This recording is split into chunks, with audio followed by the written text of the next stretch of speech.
memang waktu lahir juga kan 2 minggu di NICU, terus bolak-balik berobat ke rumah sakit terus, dan akhirnya keluar hasil pemeriksaan dari dokter, pemeriksaan darahnya memang dia ada sindrom Prader-Willi namanya.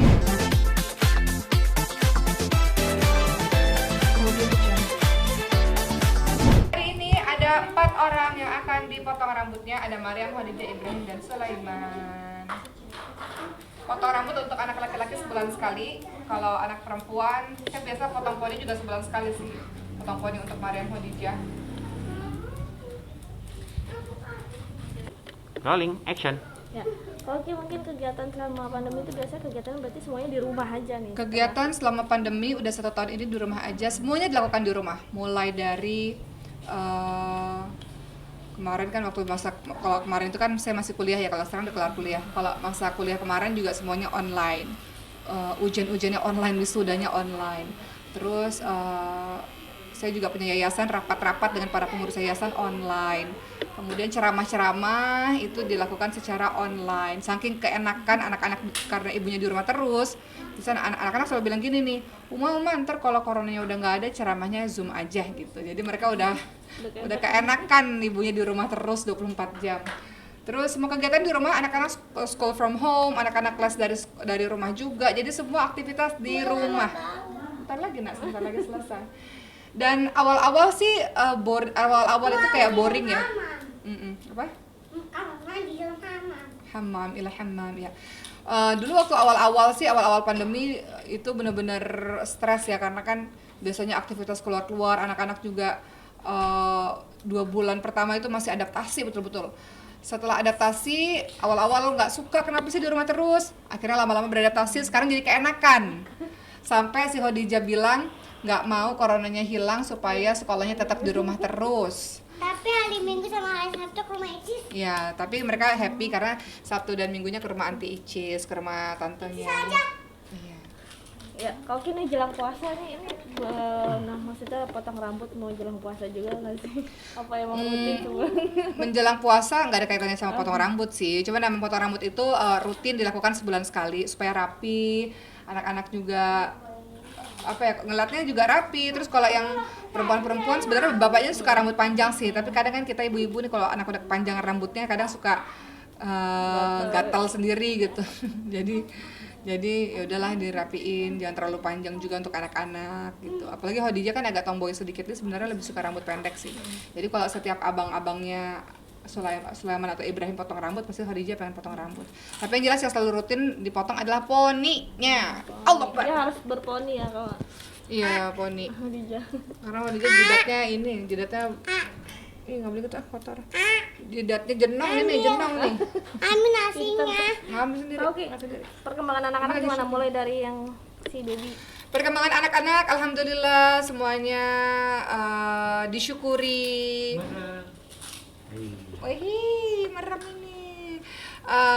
Semuanya alhamdulillah. Kalau 3 anak pertama kan memang Maryam, Khadijah, Ibrahim kan memang alhamdulillah seperti anak-anak pada umumnya lah ya. Kenapa nak? Gatal nak? Masuk. Napas dia. Napas dia jatuh. Enggak, dia masuk ini Masuk kayak. mata, Iya, gatal. jangan lebih banyak. Merem aja, Pakai merem. bedak itu tuh. Ini ke matanya.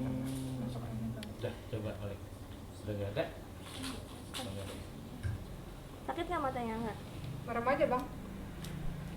Jadi kalau untuk 3 nggak sakit, oke. 3 anak pertama, alhamdulillah tidak ada kendala yang berarti ya. Walaupun setiap anak pasti pernah sakit ya, pernah demam, pernah. Tapi selama pandemi ini alhamdulillah sih sehat-sehat aja. Alhamdulillah, semoga Allah jaga seterusnya sehat gitu. Tapi yang bungsu, yang Sulaiman ini memang waktu lahir juga kan 2 minggu di NICU, terus bolak-balik berobat ke rumah sakit terus. Dan akhirnya keluar hasil pemeriksaan dari dokter, pemeriksaan darahnya memang dia ada sindrom Prader-Willi namanya. Itu ditandai dengan gerak janin lemah ketika di kandungan. Makanya waktu saya hamil kok tendangannya nggak seperti biasanya gitu. Kemudian menangis yang lemah, otot-otot yang lemah, daya hisap yang lemah gitu. Jadi semuanya itu harus diterapi lah intinya. Bersyukurnya pada Allah karena sudah diketahui penyakitnya sejak awal, jadi sudah bisa melakukan terapi-terapi sejak dini. Jadi kayak Sulaiman itu seminggu 4 kali dia fisioterapi, itu pun di rumah. Karena kan lagi pandemi gini, jadi manggil untuk fisioterapinya di rumah untuk melatih otot-ototnya supaya otot-ototnya kencang atau kuat gitu. Kemudian masih bolak-balik ke rumah sakit kalau Sulaiman ini karena harus periksa ke beberapa dokter. Tapi ya alhamdulillah disyukuri dan dinikmati, dijalani prosesnya. Dan dokter selalu menyemangati saya. Beliau bilang pasti ada sesuatu yang baik setelah ini gitu. Jadi ya udah menjalani hari-hari yang seperti ini.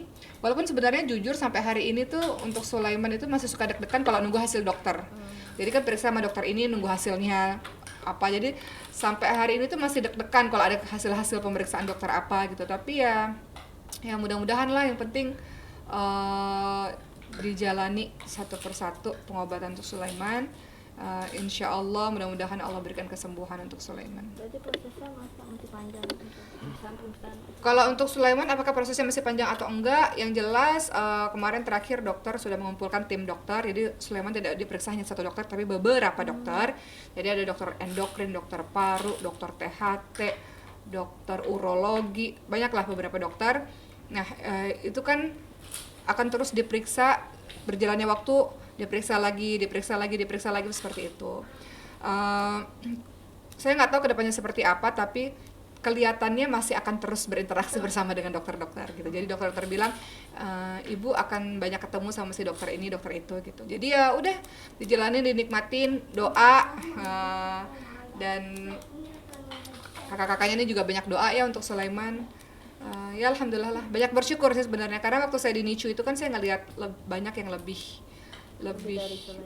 luar biasa keadaannya dibandingkan Sulaiman, jadi nggak ada alasan untuk saya nggak bersyukur. Kemudian